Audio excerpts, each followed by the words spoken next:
events will change. And this is because, in most cases, a full picture of what happened doesn't come to light until much later. And Omar's case is to be no exception.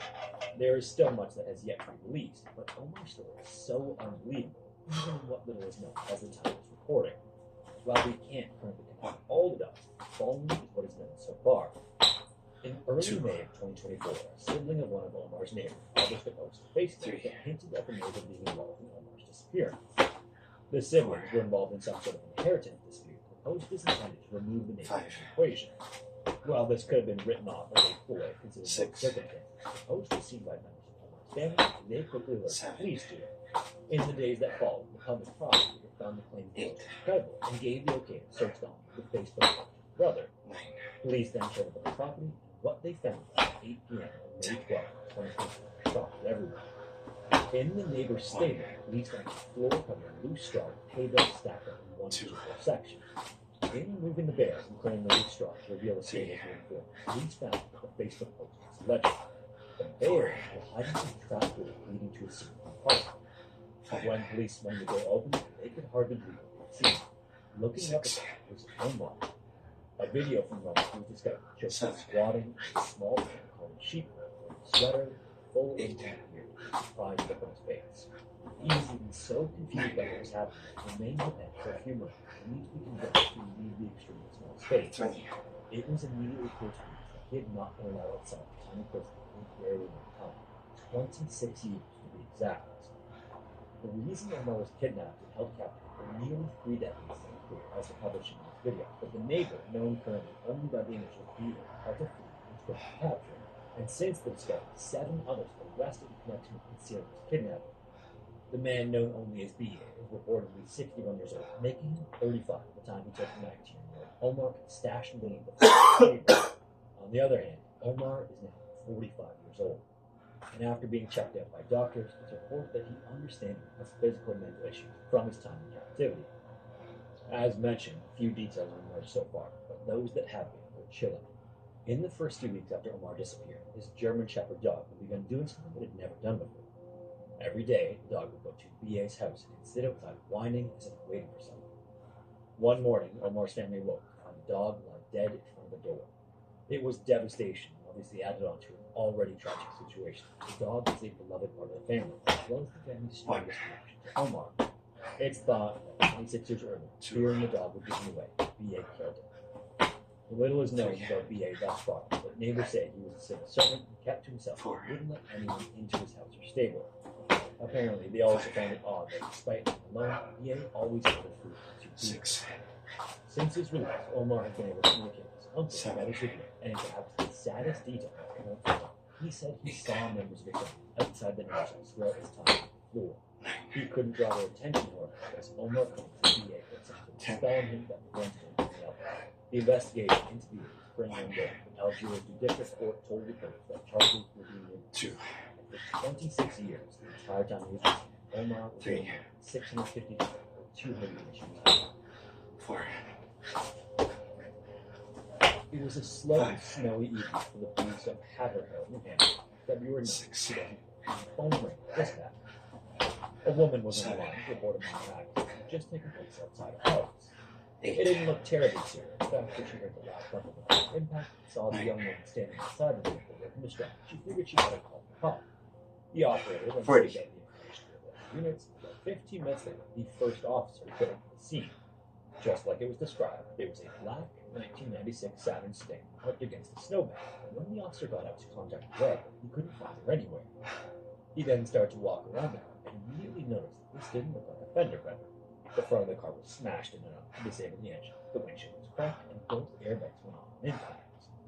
Then, shining his flashlight on the interior of the locked car, he spotted several bottles of liquor, a damaged box of red wine that had apparently been spilled both inside and outside the car, and an empty beer bottle. On top of that, up front, well within the driver's rear, was a Coke bottle that was filled with red wine. Almost immediately, the officer believed he was looking at a DUI-related accident, but weirdly, there was no one there to assess. When the ambulance showed up, the officer turned away. Now, after firefighters checked that body, they too left the scene and returned to the station. It was like the driver of the car evaporated in the time from the call to 911 and the officer's arrival. 3. So next, in running the Massachusetts license plate on Saturday, the officer at least determined who he was looking for. Her name was Nora. 5, Maura grew up as the baby among 5 children in 6, South Shore, Massachusetts. When she was 6 years old, Nora's parents 7, divorced, and she lived most of the time with her mother. She went on to be a 8, celebrated and accomplished student in grade 3 and graduated at the top of her class. 9, She also excelled athletically as a cross-country track star. When 10, it came time to think about where to go to college, schools were falling all over each other. 1, Scholarship. However, instead of going to traditional college, she accepted 2, a congressional nomination to attend the prestigious U.S. military West Point. 3, To absolutely no one's surprise, Nora was a high performer 4, in math and athletics too. But after getting the military shot, she couldn't shake the feeling the military just wasn't for her. She then transferred 6, to the University of Massachusetts at Amherst to enter the school of nursing, and once 7, again, unknowing the surprise, she proved herself head and shoulders above her classmates. 8, In her personal life, Nora was also a guy she met at West Point. 9, In all appearances, she was an average, thriving student with a bright future ahead of her. So that's 60, the image Nora portrayed in, but things weren't exactly as they seemed. It's true that she was an excellent student, a stellar athlete, and a shining example of how to balance the two inspiring college student athletes. It's also true that Nora was troubled and struggled with the pressure and expectations she had for herself and those placed upon her by others. She also didn't leave West Point for free will. Nora was a student she was caught stealing a few dollars worth of makeup from a campus store. Then, while at UMass Amherst, Nora stole the credit card numbers from another student's credit card and used them to make separate purchases. She eventually admitted to this and was sentenced to probation, which was supposed to be dismissed after 3 months of good behavior. But just 2 days before her accident, she was involved in another accident that seemed suspicious. Her dad had come to the town to accompany Nora car shopping, and after a full afternoon of checking out vehicles, the father and daughter went to dinner before Nora took him back to his hotel for the night. Her night wasn't quite over yet, though. She borrowed her father's car to return to campus for a party. Then, after 4 hours of socializing, which likely included drinking, she hopped back into the car and drove back toward the motel and hit a guardrail on the way, causing almost $10,000 worth of damage. Police arrived shortly after to document the accident. Records don't mention any field sobriety tests that were done, so it's unknown if she was intoxicated or under the influence when the accident occurred. 2, In addition to these issues, Nora was also found with strange behavior leading up to the accident. On February 5th, she received a phone call from 4, while Nora was working a shift as a security guard. 5, During the call, the two discussed Catherine's fiance and she was having with her. 6, Earlier that day, Catherine's fiance picked her up from rehab where she had 7, 2 weeks of sobriety. On the way home, however, she only took her directly to the liquor store, causing her to relapse. The two sisters were close, and the news must have hit her hard. She burst into tears shortly after the call ended. When her supervisor came to death later, however, Nora was described as being almost catatonic. She wasn't replying to any efforts to snap her out of it until she finally uttered the words of my sister. 3, And after that, until she was escorted back to her dorm, and that one 4, Nora remained silent for days but no months in particular. 5, A couple days later, the evening of the crash, Haverhill, a passing bus stopped the 6, accident shortly after it happened. The bus driver then asked Nora 7, if help or for her to call the police. There was no cell reception, but her rent. She told them that she had already gotten AAA 9, and not to. The driver, as he saw this as all, 80. was home just down the street outside his car. He pulled his bus and the driver went inside to call the police anyway. Several hours later, after the officer oversaw the Nora, he made his way over to the driver's house to question him and ask if he had a woman. 4, The driver was happy to say the two drove west over Route 12. Other officers then joined the effort, but police no sign of 85, There weren't even footprints near the accident to indicate that she walked off, like down the road or into the woods. So afterwards, she was officially listed as a missing person. After Nora's family was notified, and while her family traveled to Haverhill to search for her, police decided to wait another day before they got involved. This month, it wasn't until February 11th when an official search effort was made. Investigators started to gather information that may be related to her disappearance. Police then went on to search her dorm room and found it odd that Nora had removed everything from the walls and that most of her belongings were packed in boxes. It sort of looked as if she was planning to move out, but the semester was far from over. A piece of printed paper was also found on top of the box that contained a letter from Nora to her boyfriend about the problems they had been having. However, nothing in the letter mentioned anything about where she was heading on February 9th, and in all the interviews with her family, friends, classmates, police learned that Nora didn't verbally share the information with anyone either. Detectives were, however, able to piece together what her day looked like leading up to the secret trip she was making. Earlier that day, Nora turned in an assignment online and emailed her professors to let them know that she would be out of town for the rest of the week due to a death in the family. Only no one in the family had passed away. It was also found that she had placed calls to several lodgings in Vermont, Hampshire before appearing on ATM security camera alone at 3:30 p.m. In the video, Morrow paid $280, almost empty, checking account. The next day made her way to a liquor store where she bought $40 worth of spirits, including a box of red wine. Because of all of this, police were initially working off two theories. She was either running away to start new life or heading somewhere to end things. As time went on, however, more transparent experience was the result of the play. Based on what was found at the scene, there was really only one way more that left to the action, and that was by getting into a vehicle with someone. Unfortunately, it wouldn't be until April when police put out a press release to establish a more concrete theory. And this was that they were working with the assumption that she was practicing someone who passed by, likely to continue to her planned destination. And even with this as the primary theory, searches continued to crash there. And for a while, there was minutes to go, until later that year, Morrow's father was contacted with a man who was rusty, stained out, and that it was used to call Morrow. This man had supposedly taken his brother, and he believed was the one who took her. When the police looked into this, they found that the man's body was less than 1 crash criminal record. This man also did nothing to reverse the suspicions surrounding him and sold his fault for his But the family members of both brothers also claimed that when he approached her father at drug lords, he was just making plans that he could get towards her. From that point onward, it leads to the very was not competitive with Morrow's appearance, and all ended up more right at the end. About a year and a half after she vanished, 2 days later, the actions were crashes, which included dogs trained tracks to locate the remains. And searchers found 5 roads measured from the site where Morrow's car was disabled on the side of the road. A cadaver dog was then brought to explore an area near an abandoned April house.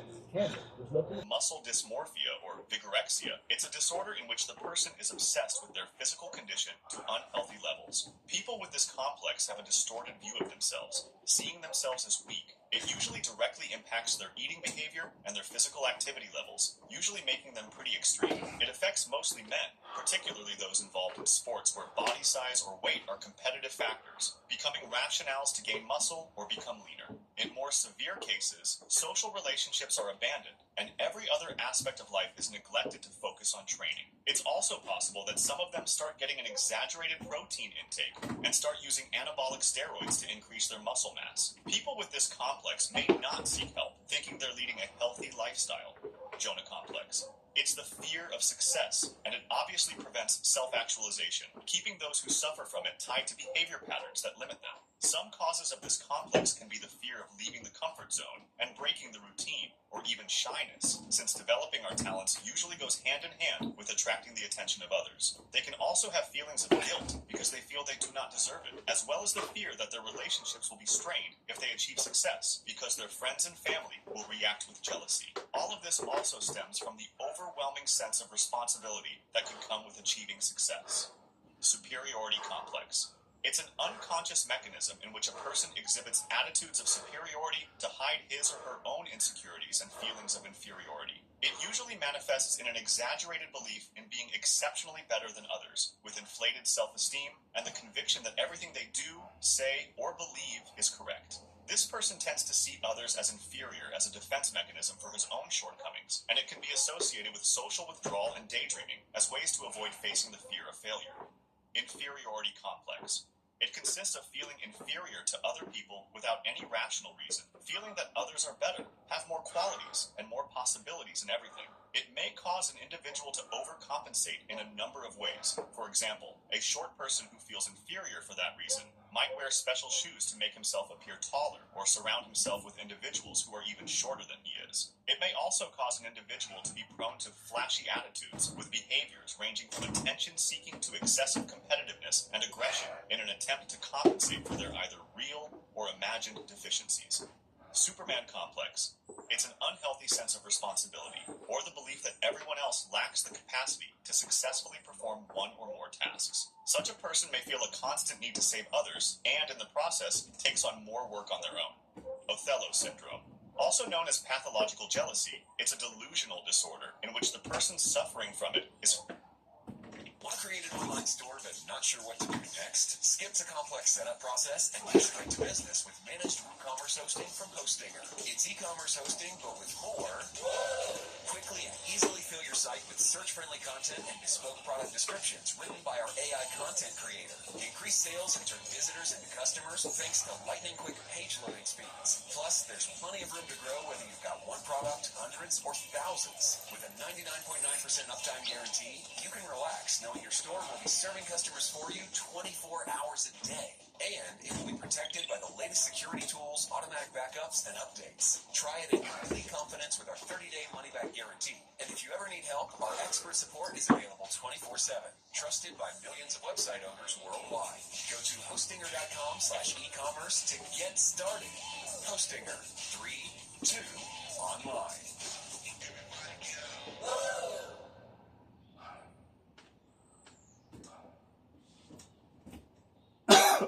Firmly convinced that their partner is unfaithful without any rational reason to believe so. It usually comes with obsessive thoughts, with the affected people constantly thinking that their partner is being unfaithful and having controlling behaviors, such as constantly monitoring their partner's activities, checking their messages or contacts, and limiting their overall freedom.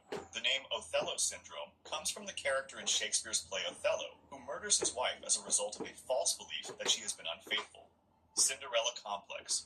It's a psychological term describing a woman's unconscious desire to be taken care of by others, like Cinderella being rescued by a prince. Women with this complex might feel unable to be independent or self-sufficient, often relying on others for support and decision-making, and may fear taking on adult responsibilities. The complex is said to become more apparent as a person grows older, and it might come from an education where a woman is expected to be beautiful, polite, and supportive of others, but fundamentally incapable of either taking care of herself or changing her situation through her own efforts. Instead, she is taught that she needs to be protected and taken care of by someone else, usually a man. Napoleon complex. This one refers to the aggressive attitude taken by some below-average height individuals who develop excessively dominant, ambitious, or aggressive behavior or personality to compensate for their perceived lack of height. This term is inspired by Napoleon Bonaparte, who was known for his relatively short stature, but also for his excessive ambition and constant pursuit of power in military conquests. Even though the reality is that he was of average height among all men in France, he was just much shorter than the elite soldiers, aristocrats, and high officials that he met with. Hero syndrome. It's a psychological phenomenon that causes a person to seek recognition for heroism to unhealthy levels, such as by sneakily creating a harmful situation, which they can then resolve to be seen as a hero. Persecution complex. It's a psychological phenomenon in which a person experiences the irrational and persistent belief that they are being persecuted, watched, or conspired against by others without any real evidence to support it. Those who suffer from this complex often interpret the actions of others in a distorted way, attributing malicious or persecutory intentions to them. When a malicious intention is attributed to a person, they are treated with hostility, probably causing that same person to be more hostile too, in a self-fulfilling prophecy that reaffirms the beliefs of the person with the persecution complex. Persecution delusions are very diverse in terms of content and vary from the possible, although improbable, to the completely bizarre, and those who suffer from these types of delusions might take drastic measures to feel like they're protected, such as not leaving their houses to avoid being harmed. Guilt complex. It is characterized by intense feelings of responsibility and remorse for past actions perceived as negative, even though they might not have been caused by him or her. It sometimes even includes the persistent belief and fear that the person will do something wrong in the future. The person feels guilt persistently, even when there is no clear or logical reason to do so. They are excessively self-critical and think they are responsible for everything bad that happens. God complex. A person with a God complex has extreme arrogance and a sense of superiority, and they may believe they are above their species and other species on Earth. They may refuse to admit the possibility of making a mistake or failing, even when faced with complex problems or difficult or impossible tasks. Additionally, they may consider their personal opinions as unquestionably correct, making them dogmatic and stubborn about their ideas. They believe the world revolves around them, lack empathy, and usually exhibit narcissistic personality disorder. Someone with a God complex may also exhibit no regard for the conventions and demands of society and may request special consideration or privileges. This complex is frequently found among business leaders, societal leaders, and political figures. Virgin complex. People with this complex feel that they cannot have a satisfying sexual relationship with someone they love deeply, as they perceive them as virginal or pure, while they can only feel sexual desire towards people they do not love, who whom they perceive as impure. This obviously makes it difficult for them to integrate sexuality and love in a relationship. Oh, man. If you want to discuss this video or suggest an idea for the next one, join my Discord. Link in the description. Want to get into software development, data analytics, or IT and security? Well, do yourself a favor and grab this course on Udemy. Just a beginner in Python? What you don't know, learn it here and be ready for your first big break. Alright, grab the course now.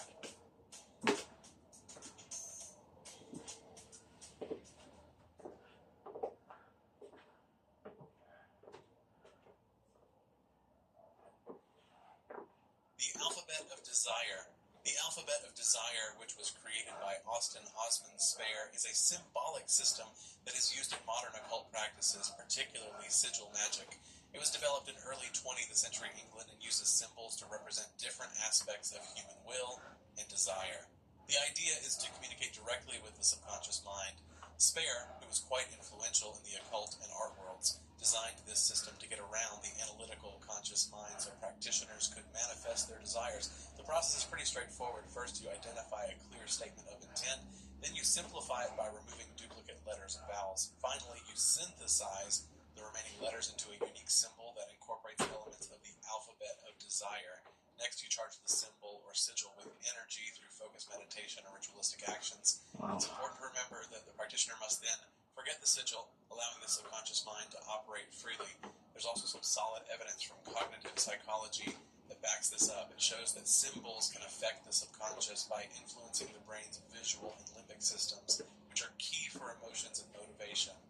Some practitioners say that sigil magic can lead to real changes in behavior and perception, which could have a tangible impact on the real world. While there's still a lot of anecdotal evidence, the psychological principles behind Spare's approach align with modern understandings of symbolic cognition and subconscious influence. The Alphabet of Desire is a great example of how art, psychology, and mysticism can come together to create a powerful framework for harnessing the power of the human subconscious to achieve specific goals. The Alphabetum Chaldeorum. The Alphabetum Chaldeorum, or Chaldean alphabet, is often linked to ancient Chaldean mystical and astrological practices. The Chaldeans were a Semitic people who lived in southern Babylonia, which is now Iraq, from around the 7th to 6th centuries BCE. It's worth mentioning that the term Alphabetum Chaldeorum probably comes from a much later period, possibly Renaissance occultism or later. There's no archaeological evidence of this specific alphabet in ancient Chaldea. The Chaldeans were known for their expertise in astronomy and astrology. They used cuneiform to record things like celestial observations and mathematical calculations. It's thought that this writing may have been used in a mystical way, with special symbols or writing methods believed to possess magical properties. Later on, the Alphabetum Chaldeorum is often described as a writing system with phonetic and symbolic characters linked to celestial bodies or astrological signs. This idea reflects the common belief in Mesopotamia that what happened in the sky affected what happened on Earth. We can't say for sure that the Alphabetum Chaldeorum was a separate writing system in ancient Chaldea, but the idea still fascinates scholars and modern esoteric practitioners. It's an interesting mix of language, mysticism, and astronomy, showing that people have always been interested in understanding and influencing the cosmos through symbols and rituals. The celestial alphabet, also known as the angelic script, is a mystical writing system with origins up for debate between ancient Mesopotamia and Renaissance Europe. It's linked to Chaldean priests and mystics like Heinrich Cornelius Agrippa. It's made up of stylized characters that look like star constellations and We're about to put in work in round number one. That's coming up right now. All right. Let's get it done. Bounce it on your toes. Getting ready to put in work in round number one, which is your warm-up. We're going to work the double jab first, which means you throw 2 jabs straight out. And again, that rear hand is going to stay connected to your body, nice and high, with your thumb against your jaw as you throw out that double jab. Take 2 small steps with it to get into the heavy bag, and you can double jab moving left or right. Now let's do 1, 2, so it goes lead hand, rear hand. Make sure you breathe as you work. Ha, ha, that's it.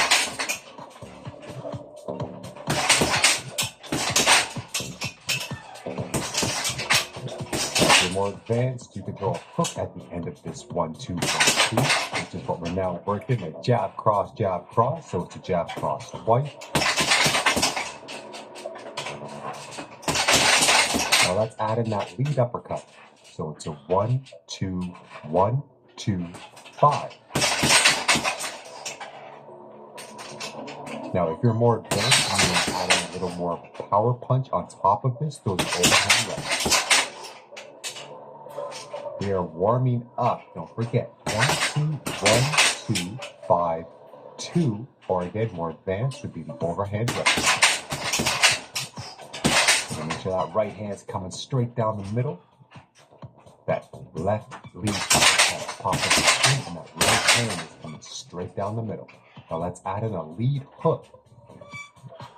It's a 1, 2, 1, 2, 5, 2, 3. So you're finishing with a lead hook. If you're more advanced, you can give it as you throw the hook. Let's speed it up a little bit. 1, 2, 1, 2, 5, 2, 3. Now add in the right hand. We'll finish this combination off here. 1, 2, 1, 2. Little pause. 5, 2, 3, 2. You can see how there's different tempo changes. It could be a 1, 2, 1, 2, 5, 2, 3, 2, or a 1, 2, 1, 2, 5, 2, 2, 2.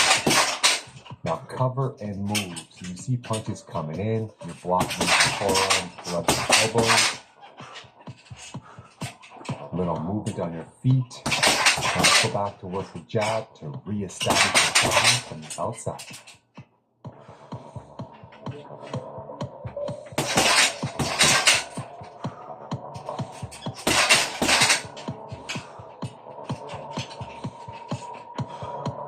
Jab to the head and rip across to the body. So it's a small dip and rip to get in, and make sure you push back on that lead foot to get out of range of your opponent, in range that you can throw another punch after. So a jab to the head, cross to the body, step out, move, and switch. Now, let's mix it up with some power straight punches. Go 80 to 90% effort, perfect punches. Let's go. Mix up what you want. Cross, jab, cross, jab, cross.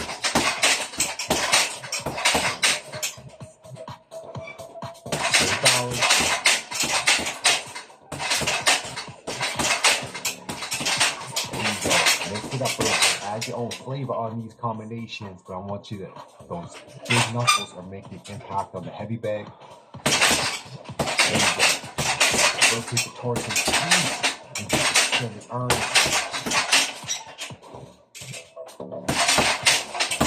Step into the jab. 1 minute to go in your warm-up. Round number 1. Check this out. You're going to throw 1, 2, 1, 2, and then 2 hooks to the body. Let's go. 1, 2, 1, 2. Hook, hook. Jab, cross, hook, hook. Or if you want more right away, you just go right into your hook.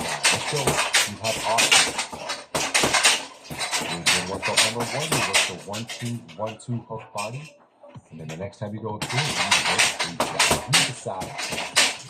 30 seconds.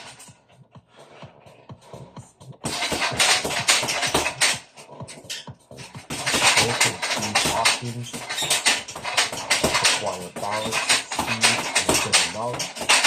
So if you have much more knowledge, you work freestyle. If you're just working the basics, you work the 1, 2, 1, 2, hook body, hook body. 5 seconds. 3, 2, 1, great work. 1, check out this trick. If you're ever curious about where to hit the heavy bag when you're aiming for your head, aim for your own forehead. If you want to know where to hit for your body shot, your solar plexus, aim straight down the middle with a small dip, and you're hitting the side of the heavy bag for body shots. Round number 2, we're going to focus on breathing with every punch, especially with the step in, 2, 3, 2, step out. So what I want you to do is step in, throw a cross, lead hook, cross, step out, 1 shoe length, come back in, and throw it again. Let's go. This is a very basic movement.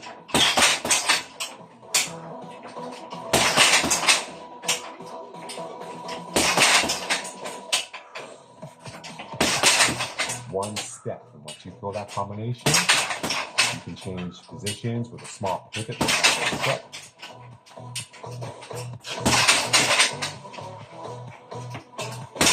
Second and throwing across, push off the rear leg. Each leg moves first, but you're pushing off the rear leg. Now watch, as you come back in, so jab, jab, cross. So you are going to hammer 2, 3, 2, step out, come in with a jab, jab, cross, or a 1, 1, 2. Let's work. Step in, 2, 3, 2. Step out, step in, jab, jab, cross. Step in, cross, step out, step back in, jab, jab, cross. Let's work.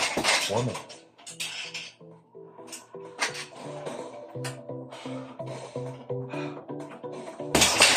Now you can see with this combination, don't rush too much. If you're going to throw power, throw it on the last punch of every segment. So the last punch of both of these combos, so that both of these segments is the cross.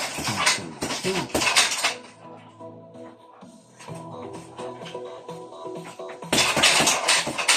Now, let's add in some defense. You're going to duck under a hook and then block the hook. So if someone's throwing a double hook at you, you're going to throw a 1, 1, 2.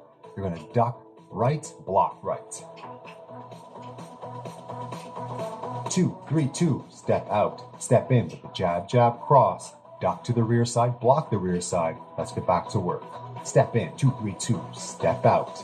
Step in, jab, jab, cross. Duck, block. Let's work.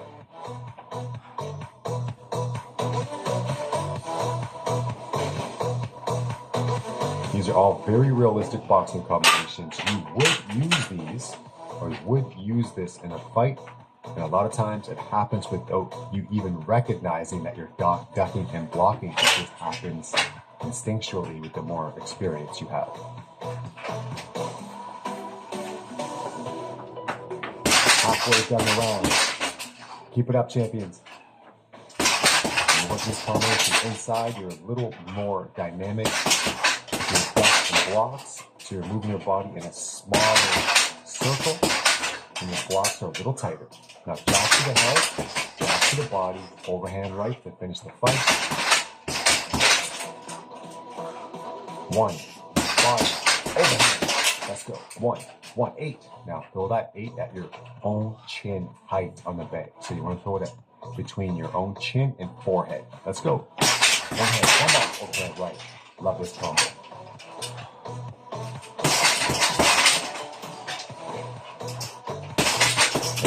Two combinations. Feel like you're off balance with the overhand right. Reestablish position before you get back at it.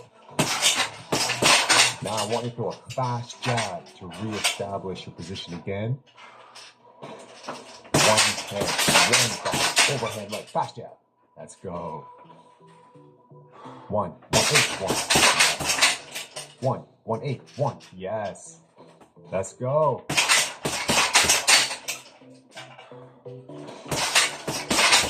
Nice, snappy, aggressive combination. Requires some skill, power. Now, duck right cross, duck left 1. So it's duck right 2, duck left 1. Or do this option if you want to get the legs in more cardio. It's a sprinter punch up, so squat, opposite leg, opposite punch. You decide. You know how much I like conditioning, so I'm picking option 2 for sure.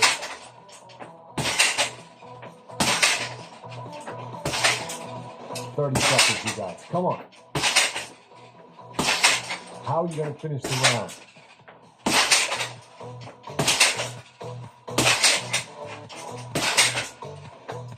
Nice. A duck right 2-1 or duck left 1-2. Duck right 2-1, duck left 1-2. So the side that you're ducking to, the hand that goes first. Or you do a squat punch out. 3, 2, 1. Check out this shot. This is how you throw a jab stepping back. You want to take 1 step back. Now, as you take that step back, extend your lead jab out and then put them together. Really simple. As your big toe pushes, you extend the lead jab. Stay in position to throw a punch after. Round number 3, we're going to focus on one power step in each direction for your first component to this. It's important that you establish position, land, then throw the combination on the 1, 2, 3, 2. 1, 2, 3, 2, step to your right, step to your left, go. Step right, step left, jab, cross, hook, cross, step, step. 1, 2, 3, 2, step, step, balance, 1, 2, 3, 2, create some position with your feet.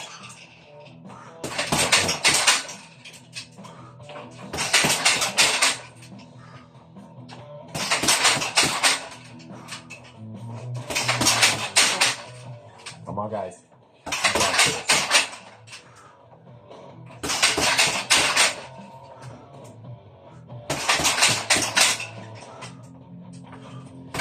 Keep working. 1, 2, 3, 2. Step right, step left. Step later in the round. Keep the energy up, you guys. It's only a 20-minute heavy bag workout. We need to go further. Now, move around the heavy bag, work whatever you want. Show me your boxing skills, hooks to the body, crosses, pivots. Or you can work on blocks and covers with a swinging heavy bag inside.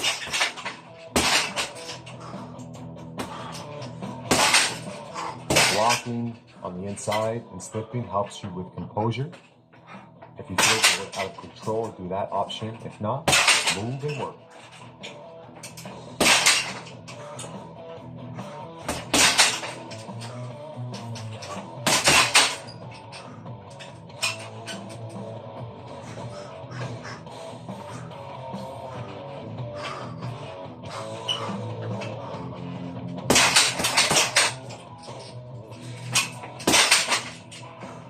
Keep going.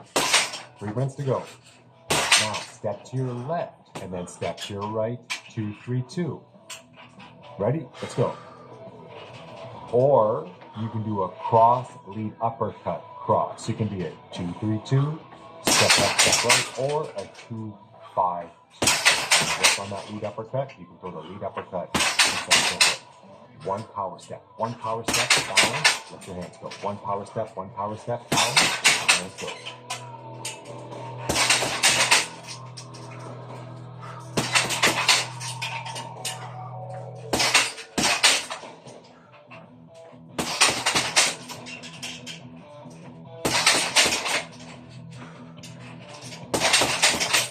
Keep working, come on. Yes. Land, power, unleash the energy in those fists into the heavy bag, you guys. Don't slow down. Find that strong rhythm, that strong pattern that you can work non-stop.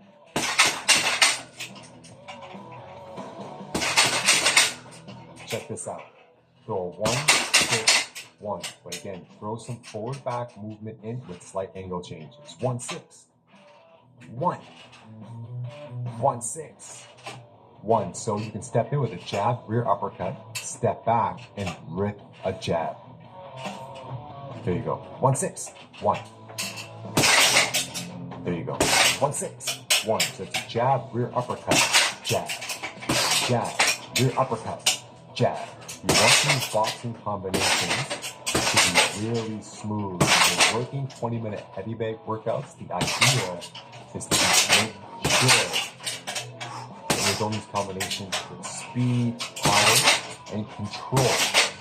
You want to work on controlled aggression. Again, I need you to work hard, all out, 1 minute freestyle, work in the heavy bag. Let's go.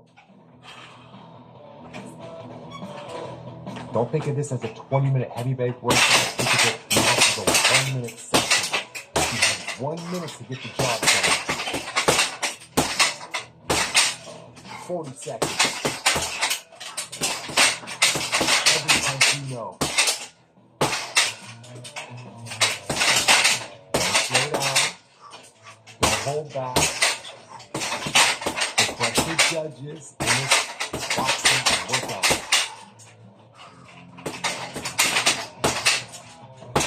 The fans are yelling for you guys. Come on, dig in. 15 seconds.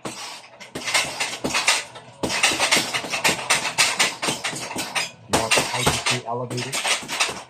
Here we go. 5 seconds. Finish strong. 4, 3, 2, 1, and time. Good work, you guys. Excellent job. Round number 4 is your final round. All right. You want to focus We're not on done yet. smooth transitions between exercises. We're going to do 6 straight punches, 6 squats, 2 reverse lunges, 6 hooks to the body with a cover between each punch. Okay?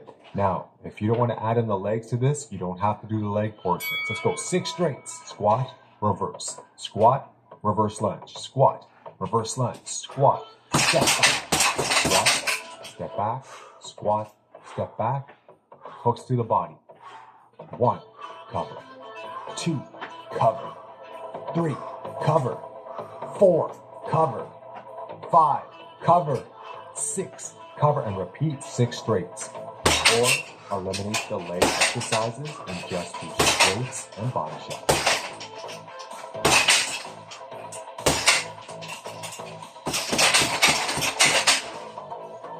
If you're working the 6 squat, the lunges, do not stand up straight. Stay low as you kick the leg back. You want constant tension. On those body shots, you gotta dig in.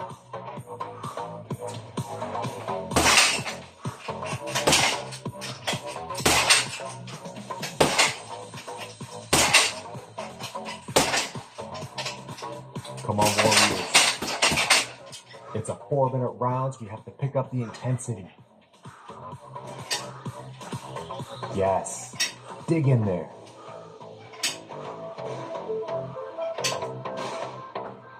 Dig in the bag. 6 straights. Squats. Don't stand up tall. Reverse. Squat. Kick it back. Drop it down. Kick it back. Tension on your legs the entire time. Watch. In, out, cross. Explosive. In, out. Bop. Ready? Let's go. In, out. 2. In, out. 2. Keep your body nice and narrow. Let that lead hand hang down a little bit. Entice your opponent to come in and sting them with that power shot.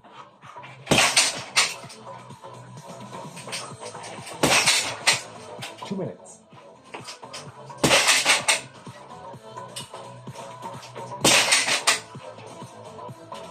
Quick turnover with your torso. Quick hip rotation. Fast. In, out. Faster. Yeah. Come on, guys.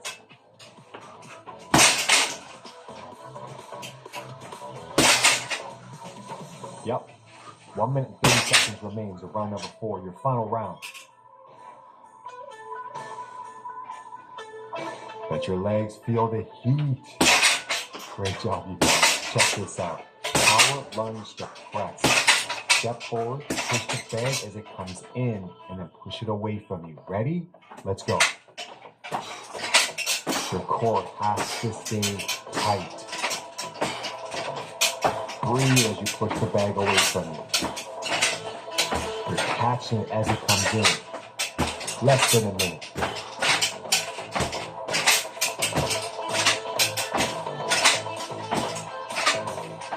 Come on, forward lunge, press. You're a power athlete. We're gonna freestyle the finish right now. Let's go.